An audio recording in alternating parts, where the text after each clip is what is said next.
ये देश खाली रेगिस्तान में क्यों भेज रहा है कछुए? सूखे रेगिस्तान में लाखों कछुए कैसे रहेंगे जिंदा? इन सभी सवालों का जवाब आज हम इस वीडियो में देने वाले हैं। दोस्तों, क्या आप इमेजिन कर सकते हैं कि एक तपते हुए बेजान रेगिस्तान को, जहां जिंदगी का नामो निशान ना हो, उसे फिर से हरा भरा किया जा सकता है? और क्या होगा अगर मैं आपसे कहूं कि इस चमत्कार को अंजाम देने वाले कोई बड़े साइंटिस्ट या सुपर पावर्ड मशीन नहीं, बल्कि सैकड़ों कछुए थे? जी हां, आपने बिल्कुल सही सुना। एक ऐसा एक्सपेरिमेंट जो आपको हैरान कर देगी। एक ऐसा एक्सपेरिमेंट जिसमें 100 ऑफ टॉर्टोइज को दुनिया के सबसे बड़े रेगिस्तान सहारा डेजर्ट में छोड़ दिया गया और फिर 2 साल तक उन्हें पलट कर भी नहीं देखा गया। लेकिन 2 साल बाद जो नतीजा सामने आया, उसने पूरी दुनिया के एनवायरमेंटलिस्ट और साइंटिस्ट्स को एक नई उम्मीद दे दी। तो तैयार हो जाइए, क्योंकि आज हम उस अनोखे एक्सपेरिमेंट की गहराइयों में उतरेंगे जिसने रेगिस्तान को जीना सिखा दिया। तो दोस्तों, अगर आप हमारे चैनल पे नए हैं तो हमारे चैनल को सब्सक्राइब करना बिल्कुल भी मत भूलें। चलिए जानते हैं कछुओं को खाली रेगिस्तान में क्यों छोड़ा गया। इस एक्सपेरिमेंट को समझने से पहले हमें प्रॉब्लम को समझना होगा। सहारा डेजर्ट, जो अफ्रीका के एक बड़े हिस्से में फैला हुआ है, सिर्फ रेत का समुद्र नहीं, यह लगातार बढ़ रहा है। इस प्रोसेस को डेजर्टिफिकेशन कहते हैं, यानी उपजाऊ जमीन का धीरे धीरे रेगिस्तान में बदल जाना। हर साल हजारों एकड़ जमीन अपनी नमी खो देती है, पेड़ पौधे मर जाते हैं और वो जगह बिल्कुल बंजर हो जाती है।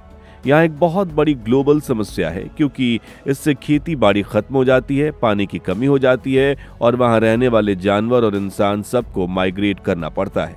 साइंटिस्ट लगातार इस डेजर्टिफिकेशन को रोकने के तरीके ढूंढ रहे हैं, लेकिन उन्हें कोई ऐसी कामयाबी नहीं मिल रही जो बड़े पैमाने पर काम कर सके। जमीन सूख रही है और उसके साथ साथ इंसानियत की उम्मीद भी। ऐसे में कुछ कंजर्वेशनिस्ट ने यहाँ साइंटिस्ट्स के साथ एक ऐसा सॉल्यूशन सोचा जो सुनने में बिल्कुल पागलपन लग सकता है। उन्होंने सोचा कि व्हाट इफ हम नेचर को ही नेचर से ठीक करें। उनका हथियार थे कछुए, लेकिन कोई आम कछुए नहीं, बल्कि अफ्रीकन सुपर्ड टॉर्टोइज, जिसे स्लूकेटा टॉर्टोइज भी कहते हैं। ये दुनिया के तीसरे सबसे बड़े कछुए होते हैं और उनकी एक खास आदत होती है, ये जमीन में लंबी लंबी सुरंगें खोदते हैं। उनका प्लान बिल्कुल सिंपल था। इन सैकड़ों सुलाकाटा टॉर्टोइज को उस एरिया में छोड़ा गया जो रेगिस्तान बनने की कगार पर है। ये कछुए वहां जाकर अपने नेचुरल इंस्टिंक्ट के मुताबिक जमीन खोदेंगे। इससे होगा ये कि सूखी और कठोर हो चुकी जमीन हवा में जाएगी और नरम होगी, और जब भी हल्की फुल्की बारिश होगी तो पानी जमीन के ऊपर से बहने के बजाय इन सुरंगों के जरिए अंदर समा जाएगा। जमीन के अंदर नमी लॉक हो जाएगी। इसके अलावा ये कछुए जो भी फल या बीज खाते हैं, उनके बीज उनके वेस्ट के साथ दूर दूर तक फैल जाते हैं। उनका वेस्ट एक नेचुरल खाद या फर्टिलाइजर का काम करता है, जो उन बीजों को उगाने के लिए एक परफेक्ट एनवायरनमेंट देता है। इन कछुओं को इकोसिस्टम इंजीनियर्स का नाम दिया गया। मिशन टॉर्टोइज, ऑपरेशन ग्रीन सहारा। प्लान तैयार था। 100 ऑफ सुलाकाटा टॉर्टोइज को एक साथ उस बंजर जमीन पर लाया गया। ये वो इलाका था जहां से ये प्रजाति सालों पहले खत्म हो चुकी थी। उन्हें री इंट्रोड्यूस किया जा रहा था। यह एक बहुत बड़ा गैम्बल था। कोई नहीं जानता था कि ये कछुए उस हालात में जिंदा भी बच पाएंगे या नहीं। क्या वो सच में इस जमीन को आबाद कर पाएंगे?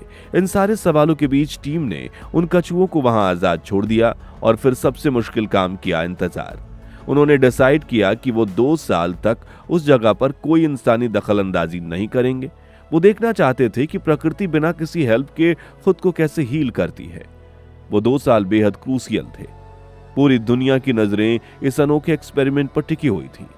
2 साल के बाद का चमत्कार। 2 साल बीत गए। साइंटिस्ट और रिसर्चर्स की टीम अब उस जगह पर वापस लौटी तो उनकी आंखें खुली की खुली रह गईं। जो जमीन 2 सालों पहले बिल्कुल सूखी और बेजान छोड़कर गए थे, वहां अब हरियाली की चादर बिछ चुकी थी। छोटे छोटे पौधे उगाए थे, घास के हरे भरे पैचेस दिख रहे थे। कछुओं द्वारा खोदी गई सुरंगों ने अपना काम कर दिया था। जमीन में नमी लौट आई थी। उनके वेस्ट से निकले बीज अब पौधे बन चुके थे। लेकिन चमत्कार सिर्फ यहीं तक नहीं रुका था। उस हरियाली की वजह से छोटे छोटे कीड़े मकोड़े भी वापस आ गए थे। उन्हें खाने के लिए छिपकलियां और दूसरे जीव भी आ गए थे।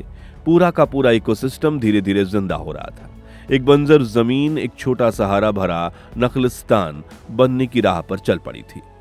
यह सब उन सैकड़ों कछुओं की मेहरबानी थी जिन्होंने चुपचाप बिना किसी शोर के अपना काम किया और एक मरते हुए लैंडस्केप को नई जिंदगी दे दी। हमारे देश में राजस्थान का थार रेगिस्तान भी ऐसी ही चुनौतियों से जूझ रहा है। डिजर्टिफिकेशन वहां भी एक बड़ी समस्या है। ये कहानी हमें सिखाती है कि हर समस्या का हल हाईटेक मशीनरी या बड़े बजट वाले प्रोजेक्ट्स में ही नहीं होता। कभी कभी सॉल्यूशन हमारी प्रकृति में ही छिपा होता है। हमारे देश में भी ऐसे बहुत से जीव जंतु हैं जो हमारे इकोसिस्टम के लिए बहुत जरूरी हैं और हमें यह भी नहीं भूलना चाहिए कि हमारी संस्कृति में कछुओं का स्थान क्या है। भगवान विष्णु का कुर्म अवतार यानी कछुए का अवतार इस बात का प्रतीक है कि कछुए धरती को संभालने की शक्ति रखते हैं। यह कहानी उस पौराणिक विश्वास को एक साइंटिफिक सच्चाई में बदलती हुई दिखाई देती है।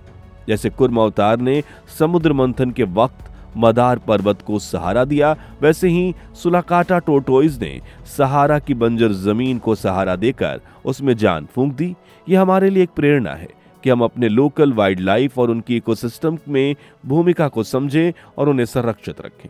लेकिन दोस्तों, आपको जानकर और भी हैरानी होगी कि इस तरह का आइडिया जहां एक जानवर को इकोसिस्टम ठीक करने में इस्तेमाल किया जाए, यह कोई नया नहीं था।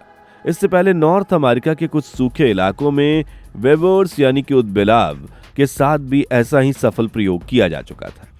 वेवर्स पानी में बांध बनाने के लिए जाने जाते हैं।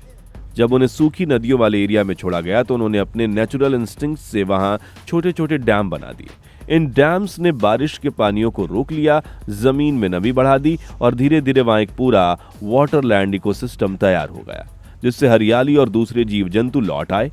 इसी सफलता से प्रेरणा लेकर साइंटिस्ट ने सोचा कि अगर वेवर्स पानी को रोककर जमीन बदल सकते हैं तो स्लुकाटा टोर्टोइज अपनी जमीन खोदने की आदत से रेत को हरा भरा कर सकते हैं। इस खोज से इंसान को उम्मीद जागी है, सिर्फ भारी मशीन से और बिना वातावरण को नुकसान पहुंचाए नेचर की किसी भी समस्या को सुलझाया जा सकता है। बस हमें उसे समझने और उस पर भरोसा करने की जरूरत है। एक छोटा सा जीव जिसे अक्सर हम स्लो और अनइम्पॉर्टेंट समझते हैं, उसके अंदर पूरे इकोसिस्टम को बदलने की ताकत है। यह एक्सपेरिमेंट साबित करता है कि अगर हम प्रकृति के साथ मिलकर काम करें, ना कि उसके खिलाफ, तो हम ऐसी बड़ी बड़ी समस्याओं को भी सुलझा सकते हैं जिन्हें हम नामुमकिन मान बैठे थे। इन कछुओं ने सिर्फ जमीन को नहीं बदला, उन्होंने हमारी सोच भी बदल दी है।